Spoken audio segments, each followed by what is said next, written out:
Hello, and welcome to this tutorial on Star Trek New Horizons. In this video, we are going to be looking at the unique Xindi tradition in Star Trek New Horizons.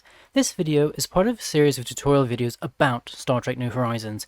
You can see the full playlist in the description below. These videos are done in collaboration with Cornish Ratbeard. If you like them, please remember to leave a thumbs up and also subscribe to our channels. In this tutorial, we're going to take a look at the unique Xindi tradition called the Council. When you play as the Xindi, if you go to the Traditions tab, you will notice that there is a specific tradition for the Xindi called the Council. Like all tradition trees, there are 5 options. Unlike other traditions, however, there will be pop-up events that occur when you select the tree and each of the 5 options. So let's adopt this tradition. This is an example of one of the pop-ups you will receive called a gift from the future. The mysterious spheres that once filled and contorted the Delphic expanse and almost brought us to our second extinction event have left us with knowledge of a weapon of mass destruction. This knowledge has been spread out across the Council species. We will need to bring the Council species back together to each provide a component to make this weapon and secure the future of the Xindi races. Assemble the Council. For each of these options, you will unlock a new technology that we can research. Going from top to bottom and left to right, the first option we have is the Sting of the Insectoids. This gives you access to a technology of the same name. The insectoid ability to act as one has long been the envy of the other Xindi, and they were quick to develop a system based on this ability to control the weapon. The insectoids evolved from a hive mind and can move and act as one.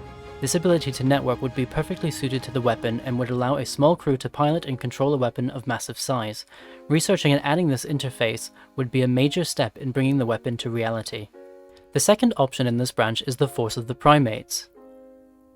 The Primates, led by one of their leading scientists, have always been masters of destruction, and this weapon that they have created could be their greatest yet. As you can see, everyone will now have access to a new, more deadly bombardment stance that will do more damage than a typical one. For those with the Armageddon DLC, you can also use the ship that you get as a reward for completing this tradition tree to destroy planets. Despite not being the strongest or biggest of the Xindi species, the Primates have always had a certain knack for destruction, and so it seems only fitting that the master firing weapon would be produced at the hands of a Primate. The device is capable of firing an overloaded charge of chemosite, causing a planet core to destabilize and explode, reducing a planet to a broken shell, a weapon that could end a war before it even begins. The third option is the power of the Arboreals.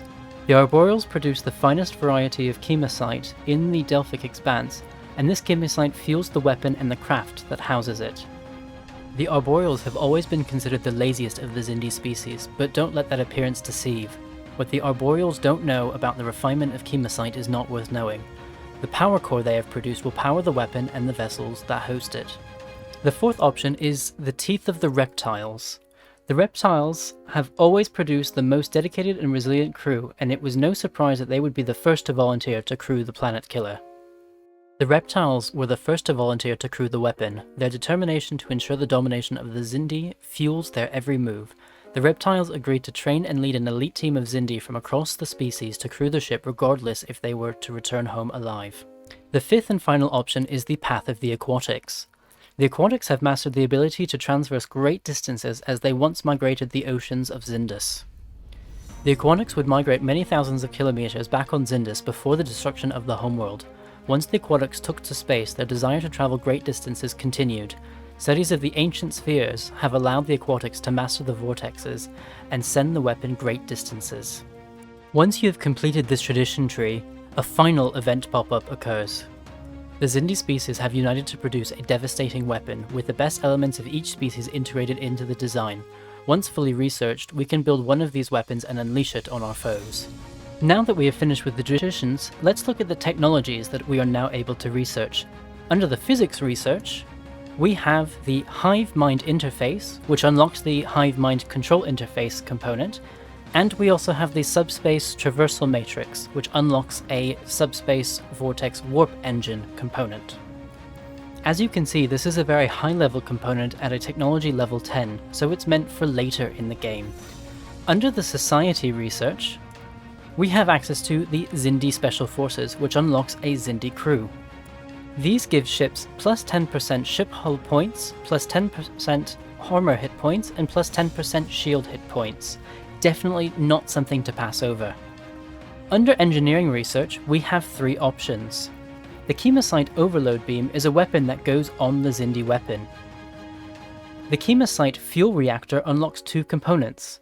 One that acts as a core for your ship, down here, the Xindi Chemosite Reactor, and one that improves ship's weapon damage by 5%.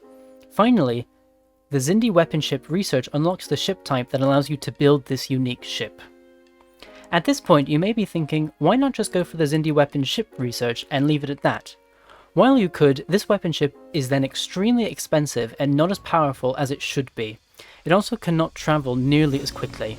The other research options make it affordable and something that you can maintain and is a galactic threat.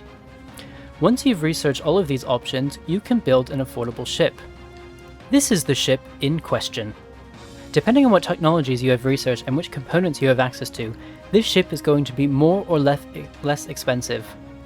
What I am showing you now is at the very beginning of the game with the most basic components. Already the cost is nearly 8,000 alloys.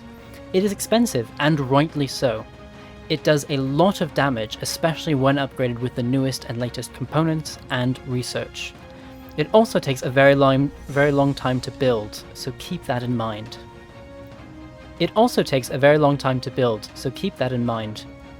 Once you're able to build it, go to any starbase and begin the building process just as you would with any other ship. Thank you for watching this mini tutorial video. If you liked it, please remember to give the video a thumbs up. Also subscribe to both of our channels for more Star Trek New Horizons content and tutorial videos.